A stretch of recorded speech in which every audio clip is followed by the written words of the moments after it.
Okay, so once again welcome back to all. So आज अपन देखेंगे एक क्वेश्चन जो कि सॉलिड स्टेट फिजिक्स का है और CSIR नेट जून 2020 में पूछा हुआ है। ठीक है, तो देखो ये भी प्रोपोर्शनलिटी पे क्वेश्चन पूछा हुआ था और ये पार्ट बी में पूछा हुआ था।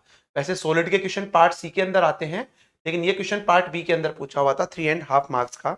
ठीक है, इसके अलावा देखो ये मैंने क्लास में आपको डिस्कस किया होगा जब आपने तुम्हारे पास स्पेसिफिक हीट वाला चैप्टर पढ़ा था, जहाँ पे अपन क्लासिकल थ्योरी देखते हैं, फिर क्वांटम थ्योरी में आइंस्टीन थ्योरी, डेबाई थ्योरी देखते हैं। उसके बाद में ये डायरेक्टली क्वेश्चन मैंने करवाया होगा। इस टाइप के क्वेश्चंस काफी देखो क्या है, the dispersion relation of a gas of non interacting bosons in two dimension is given by, again dimension लिखो सबसे पहले, टू डायमेंशन, यही अप्रोच होता है सबसे अच्छा। आपको देखो ई के रिलेशन क्या दे रखा है, ई के इज इक्वल टू ये दे रखा है सी, और इसको ऐसा लिख दूं क्या, के की पावर हाफ, इसको ऐसा लिख सकता हूं देखो।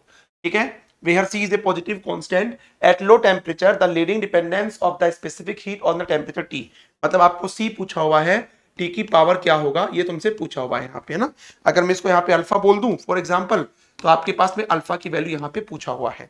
यही क्वेश्चन है। अब आप देखो, आपने ये डायरेक्टली फॉर्मूला पढ़ा है, C प्रोपोर्शनल टू T की पावर D अपॉन में S, है ना।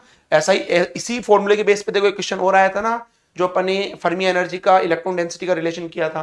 तो यहाँ पे देख लो आप लोग, एस क्या होता है अगेन, ई के रिलेशन में ई प्रोपोर्शनल टू के की पावर जो एस होता है वो एस होता है। तो यहाँ पे देखो सी प्रोपोर्शनल टू टी की पावर, डायमेंशन कितना है, टू डायमेंशन है, और एस कितना है 1/2, तो यहाँ पे हो जाएगा 1/2, ये 2 ऊपर चला जाएगा, तो सी प्रोपोर्शनल टू टी की पावर 4 हो जाएगा।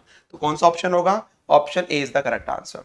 अब देखो ये सभी क्वेश्चन जो है ना, ये प्रीवियस ईयर ऑलरेडी एग्जाम में पूछे हुए हैं, तो इसलिए मैं बोलता हूं अगर आपको नेट के एग्जाम क्रैक करना है तो आप प्रीवियस ईयर जो जेस्ट, TFR, नेट और गेट, ये सभी क्वेश्चन कर लो, सफिशिएंट रहेंगे।